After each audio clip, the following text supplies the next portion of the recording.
Hi guys! So, for today's video, nag-try akong magluto ng blueberry jam.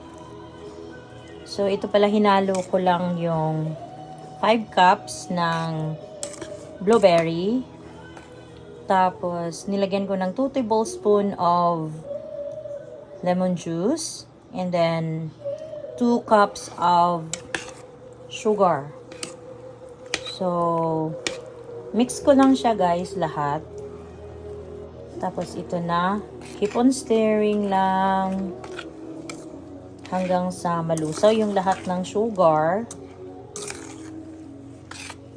Tapos ipapamelt mo lang lahat. Yan.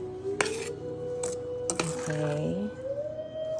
Keep on stirring. Kasi yung nakita kong video sabi daw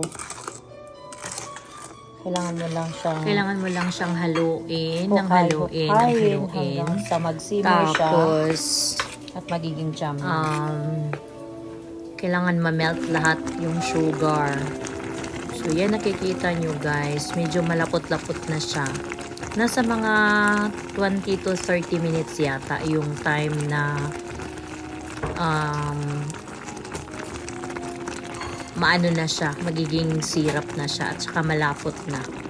Kaya yan na ayan na. Inaano ko lang, hinahalo-halo lang siya. So, hanggang yun ang consistency niya. Yan. So, yan, tama na yan guys. So, hopefully may natutunan kayo sa blueberry jam ko na may 3 ingredients lang. Blueberry, lemon, tsaka sugar. So, yun lang guys. Hope you will like, comment, and subscribe to my channel. This is Inday Ana, sa kusina ni Inday Ana. Bye! See you next time!